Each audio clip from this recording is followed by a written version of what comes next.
Hey everyone, welcome back to another episode of Nintendo Fanboyz. And this is going to be a little bit of a different episode of Fanboyz today because Steven's got to run.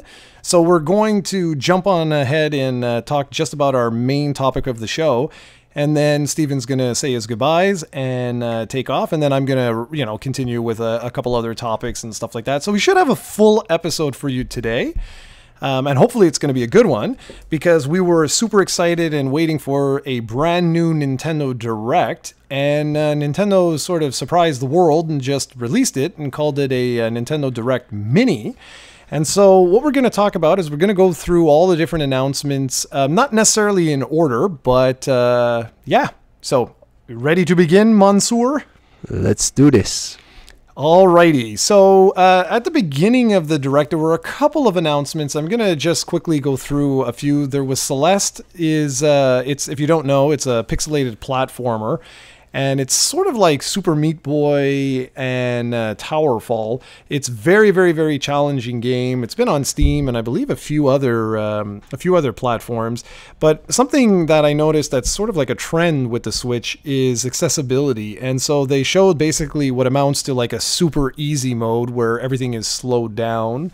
So I thought that was kind of cool. Faye was also announced by EA. I think that's how they pronounce it. And it's basically like a platforming, like an action-adventure platforming game. Very, very stylistic. Looks really good, actually. Looks very, very nice. The big one was The World Ends With You.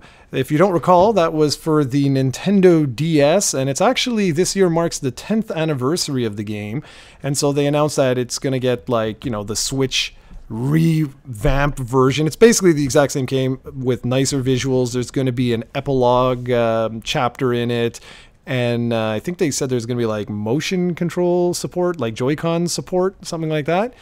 And the other one, like, I'm just going to, like, tackle a couple of announcements together, was Ys 8 is coming to the Switch sometime this summer. So anything to add with those announcements? Yeah, those were pretty decent. Like, The World Ends With You, I couldn't really care about that game. I know a lot of people love it. For some reason, I never played that one. But it doesn't seem like my style of game. But it's cool to have it back. Faye is an EA game, so it's always nice to have an EA game. Celeste, I think it was called, looks promising. That one I might give a download. And what's the other one you talked about? Ys 8. Ys 8. That's one game I never played. I think it's on the PS4, maybe on the Vita. Yep. And I haven't played Ys in a while, so this one I might actually be interested in. So that's a pretty solid addition. The only problem with this, I think it's going to be a team tour in this podcast, is that none of these games are really new or exclusive to the platform, and that's something you're gonna notice. Yeah, no, absolutely. For me, with these four, I'm actually, to be really honest, I'm kind of interested in all four of them. It's I'm not, like, oh my gosh, I can't believe this is hitting the platform, best third-party title ever. I am curious to see how The World Ends With You actually does. That was a game that a lot of people really, really like. I don't know how it actually sold, but it was very critically well received. I'm just not sure commercially because I don't know, like, was there ever a World Ends With You Part 2, 3, 4, 6? Oh, I don't think so, although I think there was a director's cut or a final remix version of it in Japan. I might be totally wrong here, but I think there was like some kind of other version in Japan of that game. So that's why I thought it was curious that they're calling this one final remix, because I thought there was already one called like that. But I'm probably 100% wrong here. So okay, well, interesting. I'm that name. It's challenging because, like, Final Remix, I know they've done for Kingdom Hearts on a lot of their titles, so I'm not sure. But for me, Ys 8, I'm happy about that because I never had a chance to play it on the PS4 and or the Vita, and I like Ys. Ys is a great series, and I know I had heard like a lot of issues with this particular translation, so obviously it's going to be based on the new translation that's actually getting released relatively soon. So okay, now we'll talk about essentially what amounts to as one of the biggest exclusives for the Switch for the next, I guess I could say the beginning of the year, which is Kirby Star Allies. It's coming out on March 16th, and they talked a little bit about some of the power-ups and co-op and things like that. I've said this a bajillion times now that I haven't been a giant Kirby, fanatic, but it's something that I really plan to remedy this year. And the reason why is because, like you, with Pokemon and sending me the games and all this sort of stuff, I'm now a believer, right? Like I think it's a great series, and I'm actively looking forward to the next Pokemon game. Actually, I'm gonna replay Crystal in just like 2 weeks or something like that. So I really want to give Kirby a chance, like a legitimate chance, and go through. And I mean, what better place to start than like a new game? I just hope that it's not too... I hope it doesn't emphasize co-op and stuff like that too much, because that could be problematic if I don't have anyone to play with. Do you have anything on this one? Yeah, I'm a bit disappointing on it because was it last year or the year before? I think it was the year before. Kirby Planet Robobot was released on the 3DS, and that was an amazing game. The best Kirby game ever made, in my opinion. And this one, first off, I don't like the name. Star Allies makes it sound like it's a spin-off. It makes it sound like it's not a full Kirby game. And from the video I've seen of it, the footage I've seen in the direct, it doesn't seem to be as epic as Planet Robobot. It seems more like a short adventure, really. I don't know, there's something off about this. Maybe I'm totally wrong, because when Planet Robobot was announced, I wasn't exactly super hyped about it, and then it ended up being awesome. So just don't have your hopes up for this one. It doesn't really feel to me like this is going to be a step up from Planet Robobot. Well, so then I should have tried that one. Yes, that one is a must-play game, in my opinion. You and your opinions. I have plenty of them. You have too many of them. Okay, so the thing is, I want to just stress this again. I want to reiterate this while you're here. I may be wrong, but I believe this was pretty much their big exclusive for Switch for the first, almost for the first half of the year. So I view that as not exactly the best news if what your comments are true. If it's an underwhelming game, that's going to be a little bit sad, because it's essentially going to be the very first, 1 year anniversary of the Switch. It's going to be the first next second gen Switch game. So that would be kind of disappointing. Okay, next up is a game that I have not played either on the Wii U or on the Switch, and that is Pokken Tournament. They announced that there's going to be 2 waves, essentially new, what are they called? New Pokemon are going to be coming to the game, and I can't pronounce these at all. Aegislash and Blastoise. Yeah, but there's also apparently... Mega Rayquaza will be added as a... What do they call as a setup Pokemon or a partner? It's not actually playable. Yeah, we can pretty much just go through that. There's basically 2 waves of DLC. You can buy it as a pack, and it's available now with some new avatars. And it's the same thing with Mario Odyssey, except that mode is free. There's going to be some DLC available in February, I believe, with some new modes and some new costumes, maybe. I don't remember what else it was, but it's basically some free goodies, except for Pokken is paid DLC, but it's brand new characters, so it'll add some longevity to the game. Yeah, the stuff for Mario is essentially it's basically one mode. There's one where you have to hide balloons in the map, so you get 30 seconds to do it, and then the flip side is that the other players have to find your balloons within a certain set period of time. That's it. It's basically just an excuse to go back and play more Mario Odyssey if you're into the game. They also announced, just while we're on this, Payday 2 is coming to the Switch on February 27th, and it's going to have a Switch exclusive character for a timed exclusive, so just for a little bit. So again, I'm sure you have nothing to really say about that. So going... No. Two other games, just quick. Donkey Kong is going to join Mario and Rabbids via DLC. I don't know it's part of the season pass stuff. So yeah, you can purchase it separately or you can purchase it through the season pass. Unfortunately, I don't think either one of us have played that game, so I don't really have too much to add. I mean, DLC for good Switch games, that's a plus, keeps them in your system. Okay, and we got a new game here, Mario Tennis Aces. Now, this actually looks very good, in my opinion anyway. And the fact that it's going to have a story mode for the first time since, what was it called? Power Tour, I think, on the Game Boy Advance. I'm kind of looking forward to that. That could be very good. Camelot usually doesn't disappoint with its tennis games. Yeah, well, you obviously skipped over the Mario Tennis game on the Wii U, which was total crap. So I'm not gonna keep my hopes up for this game until I play it, because like the last time I was burned so badly with this one, that the fact that they're adding a story mode is promising, but they really screwed us over with the Mario Tennis game on on the Wii U. Yeah, I don't remember the name. I don't remember. But yeah, something like Ultra something was on. Anyway, it was bad, very very bad. Ultra Smash. Ultra Smash, yeah. So until this game is released, like, they have a lot of ground up to make, and hopefully this one is a full Mario Tennis game. It's not just a quick cache that they did on the Wii U to cover some ground because they didn't have any games coming. So until, like, that's the reason why I'm not as skeptical as you are with this one. So we'll see.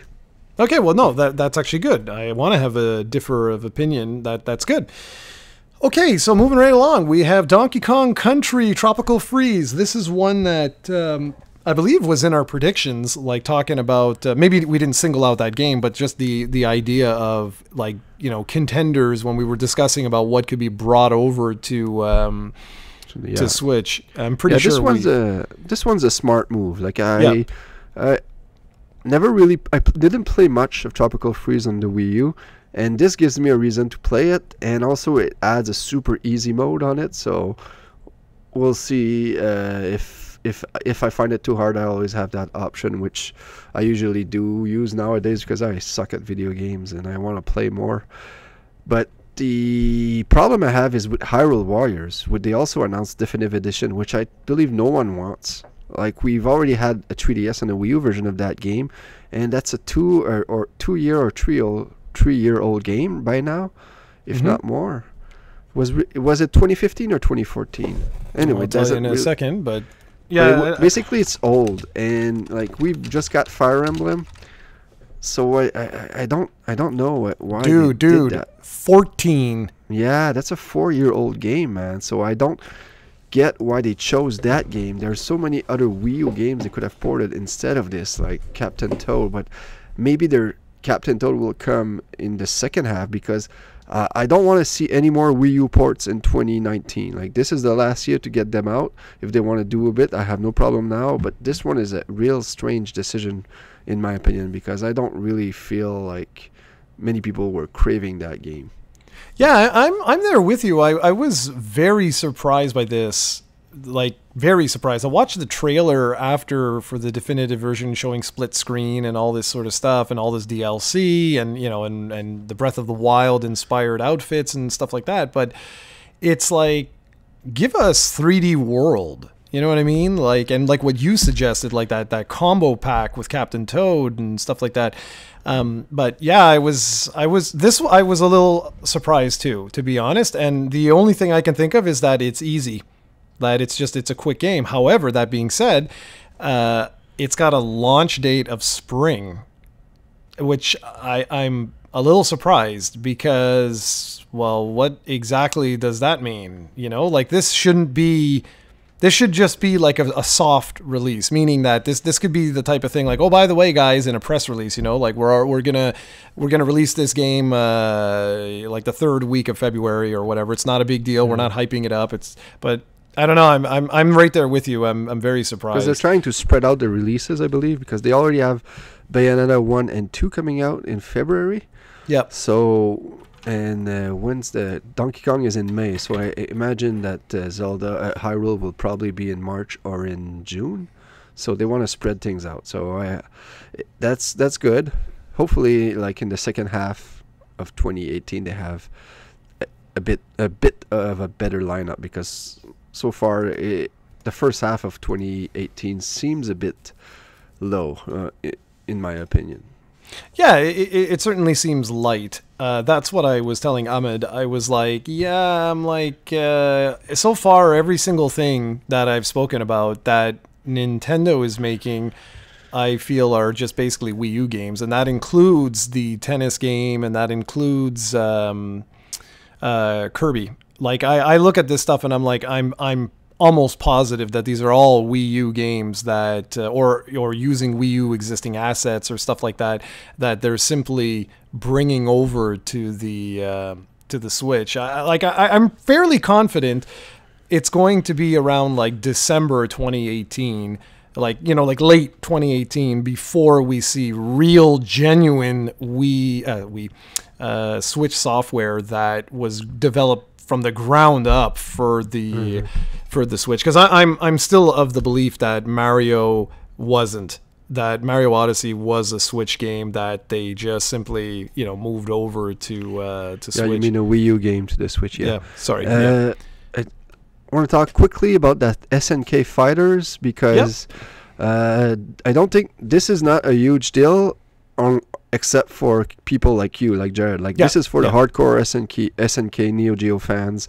Sounds pretty cool. I was a bit perplexed by the trailer because they mentioned that it was a one-button fighter. I don't know if you missed this.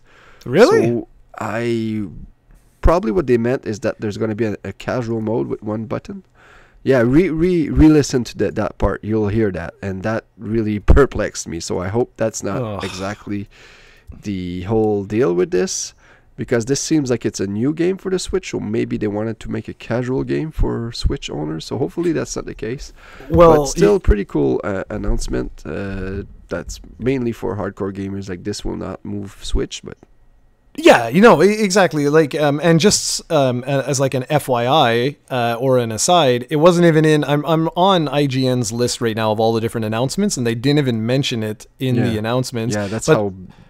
Well, exactly. Yeah, that's how small of a deal this is. Exactly, and it's also. I just want to add really quick, because I know you got to go. It's not an exclusive. It's coming to PS4 as well. Okay. So, is there anything else before? No, just the big news. Yeah. Go for it. Dark Souls? Okay. Yep. So they ended with Dark Souls, which was pretty cool because this was the first time this game was announced. And then later it was revealed it was also coming on PS4, Xbox One, PC, and everything else. Yeah. But that's pretty cool. I'm not really interested because I played the heck out of Dark Souls, the original one, and it's so hard that I don't want to go back to that game. But what's interesting is that in the Nintendo Life report, they're saying that they're planning on bringing the whole trilogy to the Switch. And if they do that, now we're talking, because I've never played 2 and 3. And if they can bring that over to the Switch, maybe add a baby mode for us. Something for like you. For me, maybe I'll consider trying them. But that's still a pretty huge deal to get Dark Souls on the Switch, because that's the first time it's available on the go. And Dark Souls is a huge name now in video games. So this is going to move, is going to sell, has the potential to sell really well for the Switch. So overall, I was disappointed by this Direct for many reasons, but I have to go right now, so I'm going to end up quickly. But I really hope they do another one in May or March and to talk about the back end of 2018. I hope they know what they're doing and they have some actual games to show us. And I hope we have an Indies coming out soon, because I'm enjoying the heck out of Blossom Tales right now, and I want more games like that, and I'm pretty sure we're going to get a lot of indies on the system because like they're selling really well right now, and everybody wants a fair share on that. So I know you're gonna continue on, so hopefully you talk about a lot more stuff, and I'll be sure to download this and listen to that because I love hearing you talk. And thanks to everybody who listened to me and whatnot. And I'll see you in the next podcast, and keep it on going, man. All right. Well, thanks, Steven, and you have yourself a good rest of the day. And so let's just keep going, guys. So basically, what Steven said, I don't know if I'm in total... Like, I don't know if I would say, like, oh, it was a total disappointment type of thing. It was in one regard and wasn't in another. The big problem was the hype that was around this particular Direct. You see, the thing is, Nintendo right now is completely on fire, right? Like, they just announced that the Switch is the fastest selling console in US history, and worldwide it's doing phenomenal. So it makes sense. Like, very, very soon, worldwide, the Switch will surpass the lifetime sales of the Wii U. Like, probably in the next, 18 months, that's going to happen. It already happened in Japan, and I'm sure it's going to happen worldwide very, very soon. So that means there's a lot of people who are genuinely interested in the Switch, and that's great. I mean, that's absolutely fantastic. So the thing is, like, okay, well, what now, right? Like, what is the next thing that's going to happen? Like, we got the system, and I got Zelda, I got Mario. What am I going to be playing on next? So they were genuinely excited about this particular Direct, and it was so funny because Nintendo was even trolling people. Like, they started last week, or was it last week? Yeah, it was last week, January 5th. They had a post on Twitter showing like that little bird from Super Mario Odyssey, basically like, I know the secret, you're going to have to find the secret. And then yesterday with, Chibi Robo, they had a post of him, just a picture of him like with flames all over. And then other companies jumped in, Capcom, this is official Twitter accounts actually started posting all these different things from like different companies. So like there was like Fireman from Capcom, Sonic had like some post, and like there was I think was it Dark Souls post? I don't know. There was just so many companies. Assassin's Creed had a post of all these things with fire, and they're like, the hype is real. And once something gets hyped to that level, to that point, it just gets completely out of control. And that's precisely what happened here. Just not realistic, right? Like, there was no way Nintendo was going to have another sort of January 2017 Direct whereby, they revealed all kinds of stuff about the system. Like, that was just not going to happen. And if that's what people thought, well, guys, come on, right? We have to look back at history. And people very frequently don't do this. Nintendo put everything they had into the launch of the Switch. And what I mean by that is not day one, but year one. Like, they really went all out for 2017. And it was evident. It was really, really evident. The system right now, okay, if I look around my house, it is the only electronic device that I own, except for like a blender, that doesn't play Netflix. Think of that. Like, seriously, and you know what I'm talking about. Like, in terms of phones, and my television has Netflix built into it. You might listen. Oh, who cares, Jarrod? Stop complaining or whatever. It's just, yeah, okay, fine. It may not be like the killer app or whatever, but these are features that everything has. Like built in. Everything has. Having a device released today that doesn't have something like that is perplexing. And this isn't again a knock on the company and like, oh, they're the worst, which is garbage.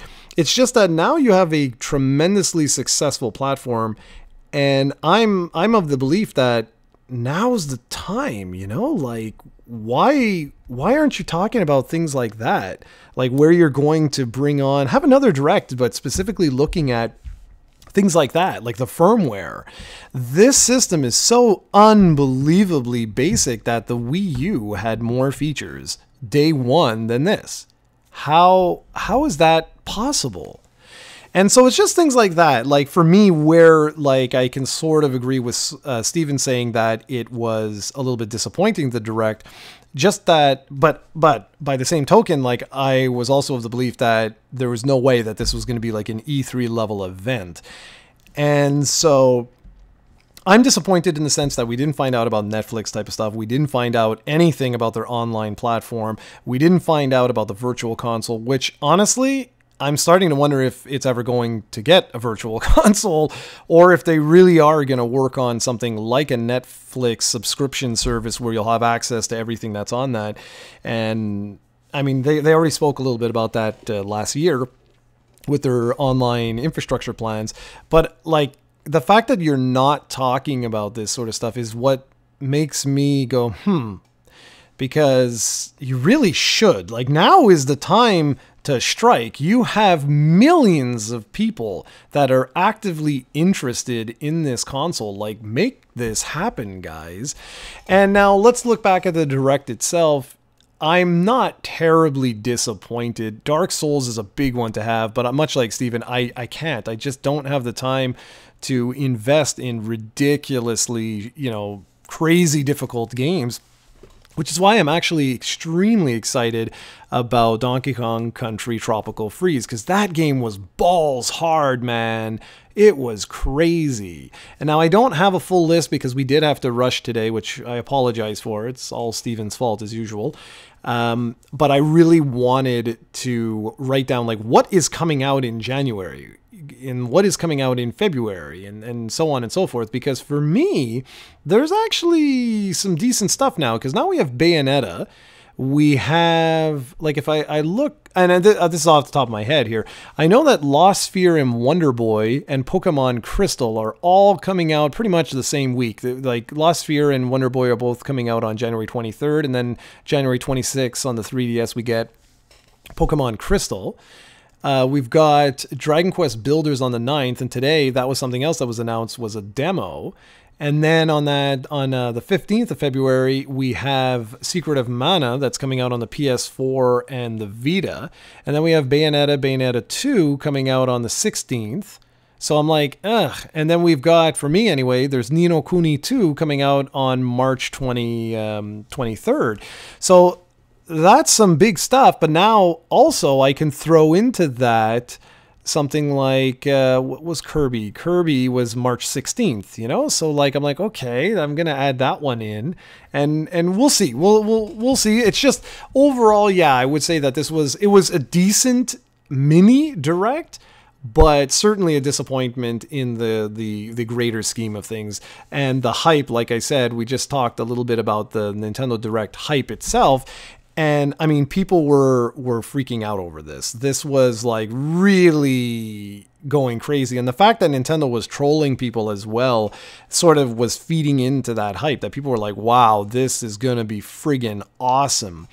And they didn't even hype it like at all. They just like legit hype, saying like, you know, join us next week for a look at blah, blah, blah. Instead, it was like, wham, here it is. And I think once all said and done, I think there's going to be a lot of people disappointed with this, just because they're going to look and say like, oh God, what am I going to play? For me, it's good. Excuse me. It's actually very good because of what I just said. My first half of the year is booked because I can only pretty much play like one larger game a month now. Like there's no time to play anything else.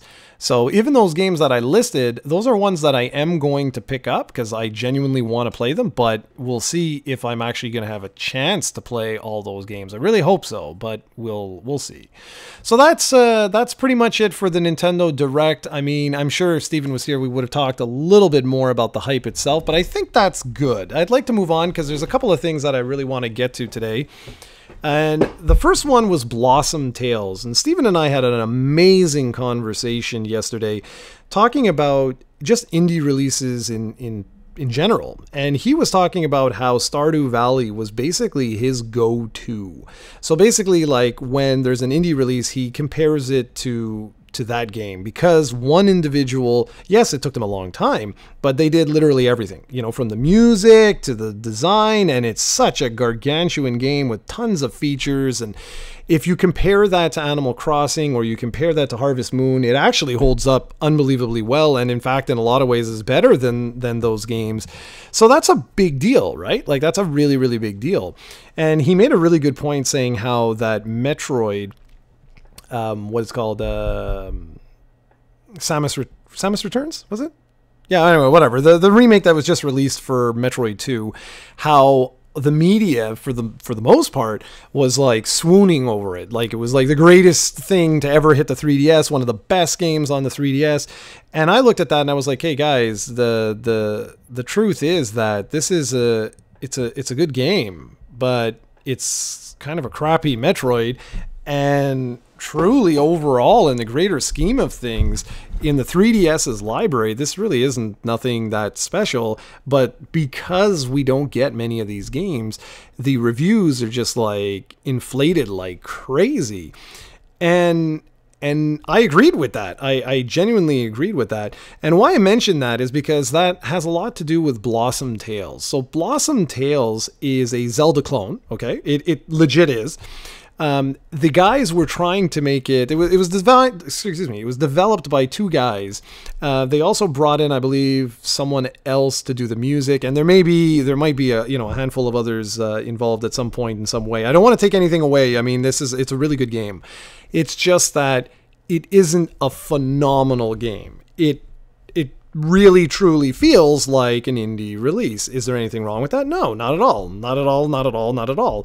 It's just that there are some people that are blowing this up like it's, like the greatest Zelda thing ever. Well, no, not at all. I don't want to take anything away from this particular game, because it's a blast. It's super addicting, and it really does harken back to those days of the original Legend of Zelda, all the way up to and including A Link to the Past. And I think they did a really good job with the dialogue, but there's a lot of issues with the game in terms of balancing, in terms of just overall progression, the fact that, you'll stick to 2 or 3 weapons throughout the entire game just because they seem to work better against every single enemy. Now, I know that sounds like, oh wow, but much like Metroid on the 3DS, I actually have been having an utter blast with the game. I'm probably, once everything's said and done, because I'm going for all the different goodies that are available in the game, I'm probably going to have put in like a good 10 or 12 hours into it.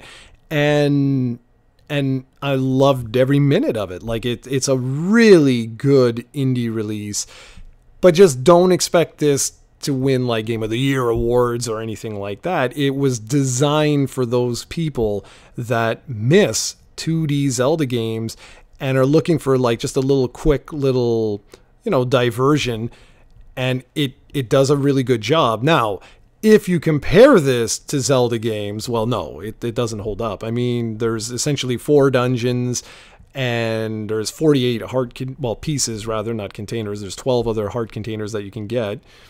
And that it's good. That's fine. It's just, it doesn't have the polish or the design that obviously Nintendo has. But due to the fact that these games are almost never released anymore, it's a big deal. And I'm okay with that. I think it should be celebrated for that fact that, there aren't that many releases in this particular subgenre anymore. And damn it, I want there to be. So let's go ahead and buy that game. It's a really, really good game. And by the way, I really highly recommend you guys go and check out my Twitter feed, because what I do there is I post pictures of progression without spoilers. I don't try and spoil anything for anybody, but if you want to follow along and see like what I'm playing, by all means, go check that out.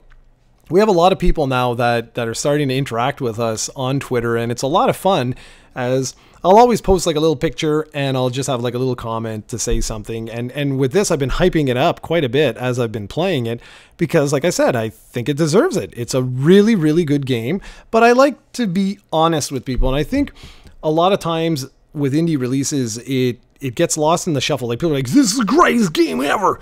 And no, you know, like, this isn't Axiom Verge. It's a really good Zelda clone, but it's not Axiom Verge. It's not Stardew Valley. It's not Shovel Knight. But it is a very, very good game, and I love certain elements. For example, I absolutely adore the fact that it's a story that's being told from a grandfather's perspective, and he at times stumbles as he's telling the story, and the kids will come in and be like, oh, you know, you faced off against like a female pirate captain. And then the grandson will be like, well, no, or the granddaughter will say like, no, it was ninjas. And depending on what you select for the story, you'll actually change that particular character. And I wish that aspect of the game was used a lot more, because it's really underutilized. And I also mentioned about some of the poor design. It's not poor as in bad design, it's simplistic design. The puzzles are almost always the same. There's about 3 different variations of puzzles, but they're all very, very similar. Move the blocks. There's tiles that you have to walk over in a certain pattern in order to unlock the doors. And then there's like sound tiles that you have to, or sound pillars that you have to hit in a certain sequence. And that's pretty much it for every single dungeon. So a little bit simplistic in that regard. But a very, very good game. One that I truly recommend. Like, I think if you're looking for a Zelda clone and you have been sort of, you know, missing that style of game, well, you could do a lot worse than Blossom Tales. So I hope you guys check it out. And speaking of checking out, what we're going to do right now is I'm going to show you guys the top 15 games that are currently available on the Nintendo eShop on the Switch. And I'm recording this on January 11th, okay? So you're going to see this on the 14th, so it's a couple of days earlier, so just FYI, all right? Okay, so number 1, and this is what I wish Steven was here for so that we could talk about, because to me, this is really starting to get evident here. Number 1 is Versus Super Mario Brothers. That's right, Versus Super Mario Brothers is the number 1 game currently available on the eShop. And why I want to talk about that just ever so briefly before we move on is the fact that people want a virtual console. And when I said that I was a little bit disappointed with the Direct in the sense of features, that is one of them that I'm really perplexed by. I don't understand why there isn't a virtual console unless they're working on a Netflix-like model, because this doesn't make sense. Clearly people are craving Nintendo's classic games, and I just don't get it. I don't understand why the virtual console isn't here.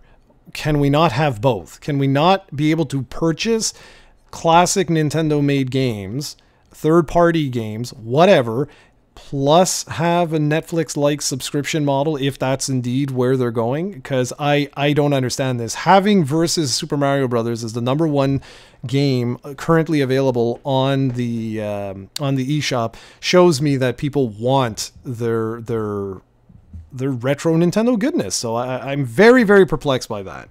Why we still have no idea. 1 year without a virtual console on the Switch is just ridiculous.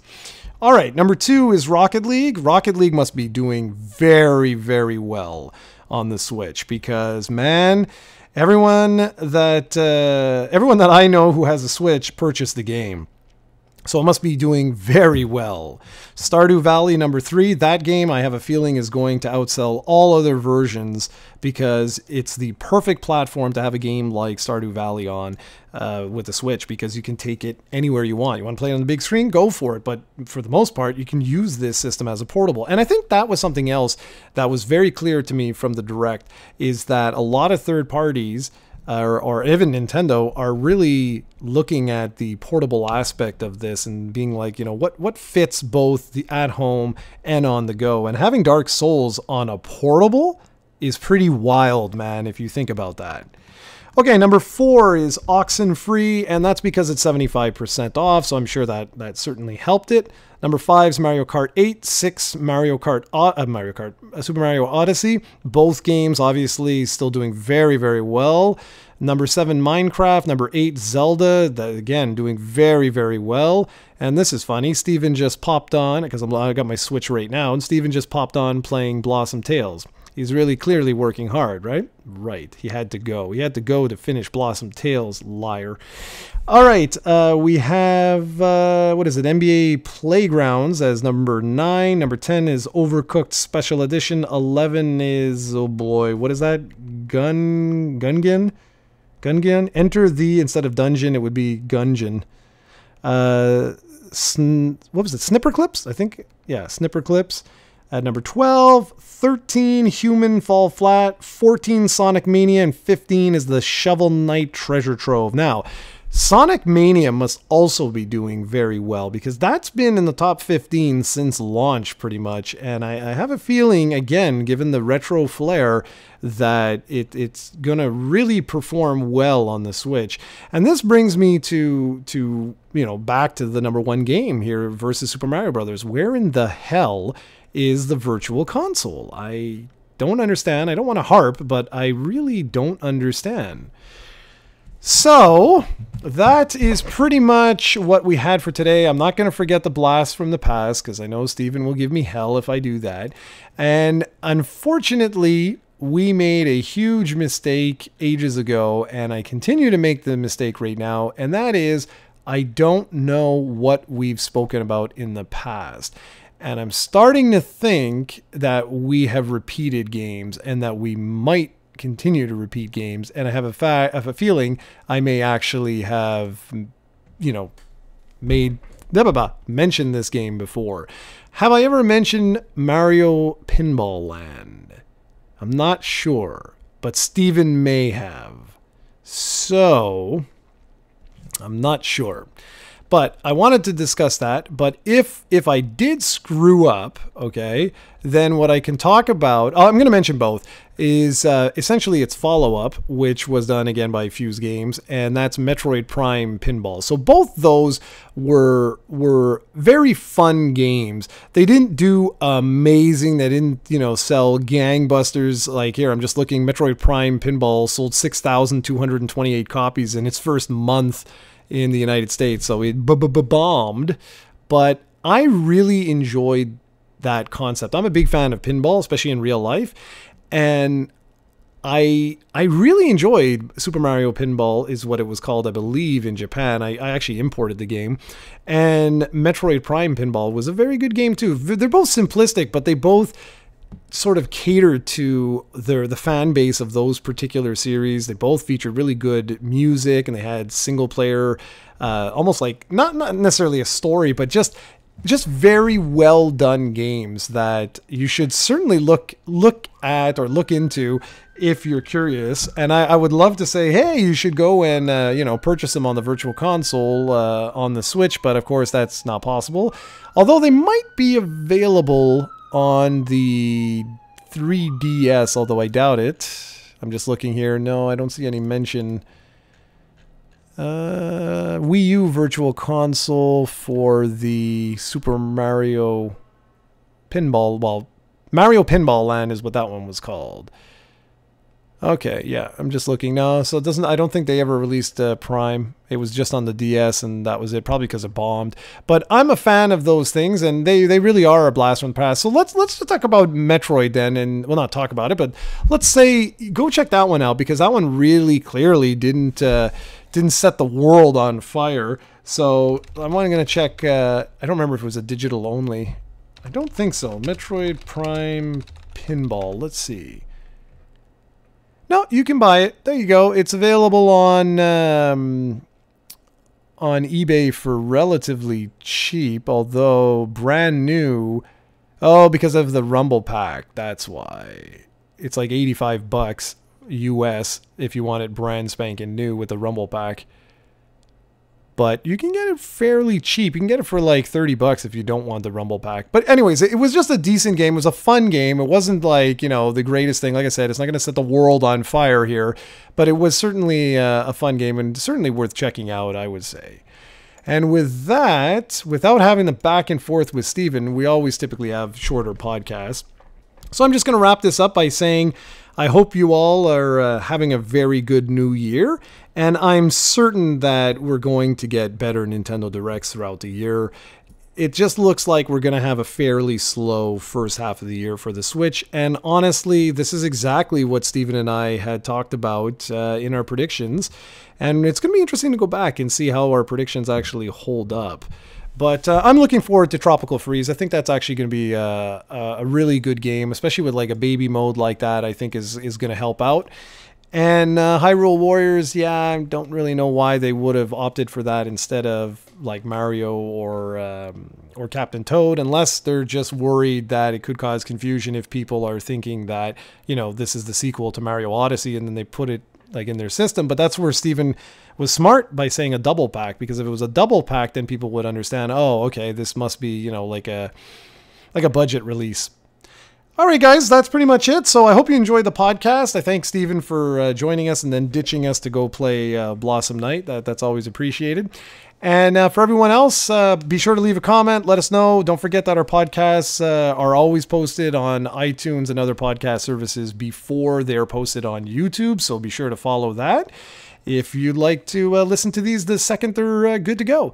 And that's pretty much it. So we'll see you in 2 weeks. Probably going to be a Canadian Gamers where we'll talk a little bit about the PlayStation 4, because there was some big sales numbers for that system. Just hit a major milestone.